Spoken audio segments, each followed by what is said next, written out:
Hello. Hello to week 10 of our Road to CTA series. This time, it's rephrase requirements. I'm Johan, and I take you today on one of the trickier topics, rephrasing requirements. Short and precise. This is one of the keywords. This is one of the feedback many people get who don't pass. And this is the thing which is one of the main topics which distinguishes somebody who is ready to go for the board. Express your thoughts short and precisely. It's not easy.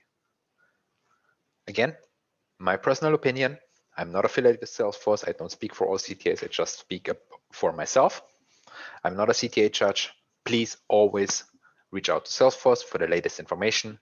Please always double check everything. And I'm looking forward to get your feedback. There's probably quite a few things I could do different. I can do it better. But now let's get into the topic. And again, today's topic is Refugee Force. Refugee Force is my favorite NGO in the world. I love Salesforce. I love to support refugees. Refugee Force brings these two things together. We all know Salesforce is easy to get started, but it needs some training. Refugee Force does it exactly that. Refugee Force takes the refugees from zero to their first job.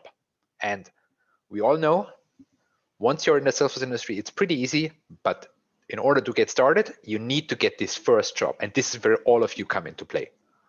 You have the power to hire somebody for part-time, for internship, or for a full-fledged position. Consider going to refugeeforce.com, contact them, get highly motivated refugees, perfectly trained on Salesforce today. And some of them might become architects at some point. And you are on your journey. You have to rephrase the customer's requirements. Why is that? How to actually do that? A couple of tips as always, and wrap it up with an example and some homework. The people who watched my last couple of videos, and I can't stress enough, standardize, standardize, standardize. And rephrasing requirements standardizes your sentences, not only as an architect, also as a consultant, but also as a developer.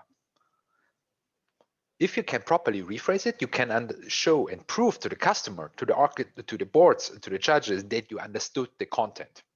Just reading it out doesn't prove anything. Rephrasing it proves you understood it. And oftentimes you can actually shorten the requirements. You can remove clutter. It helps you therefore to talk short and precise, topic of the day, short and precise.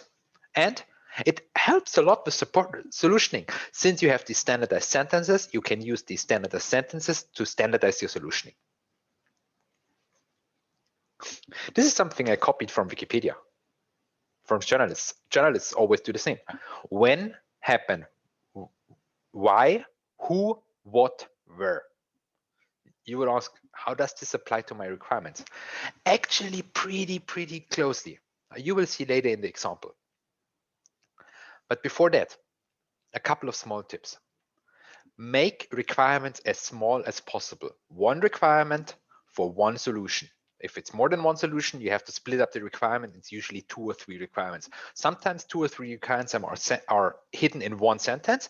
Then you just can break it up again, this one sentence, into smaller requirements. The smaller you make it, the easier it gets for you to solution, but also to rephrase. Be precise. Details matter. Learn to distinguish between clutter and details. And this is something I think it comes especially with practice, but also a lot with discussing with your friends and study partners. And this topic can be absolutely practiced during your daily work. Every sentence you speak to your colleagues, to your teammates, to your customers, you can practice talking shortly and precisely by rephrasing the requirements. And with that, I already go into the example of today. The support request, this is taken from Universal Safety. As some of you might know, it's still my favorite scenario. While Andrew Hart actually puts out some real bangers. I mean, you have to check them out. Support representative pre-qualifies the prospective customer in Salesforce using a custom questionnaire, after which the support representatives schedules a site visit for a system specialist to review the customer's requirement. It's one of the early requirements at the beginning of the scenario. It's quite long and it's quite tricky, actually. It sounds on the surface level simple, but has some details in it. So first step, I remove the second half. It's actually two requirements. The first one, then there's the comma, and then there's the second one. As some of you might know, I like it simple. So therefore, I remove the second half. I think about that later. It's parked for now. Then I do highlighting.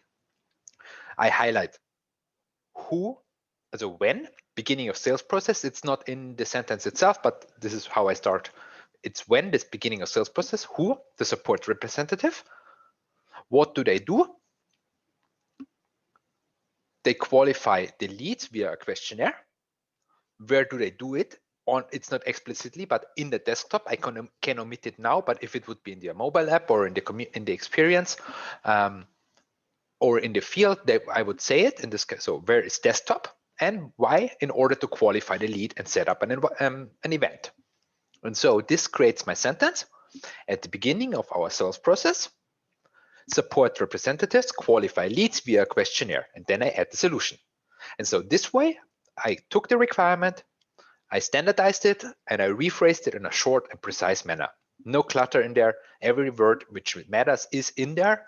What doesn't matter is not in there anymore. And with that, I already conclude today's short video. It's pretty short.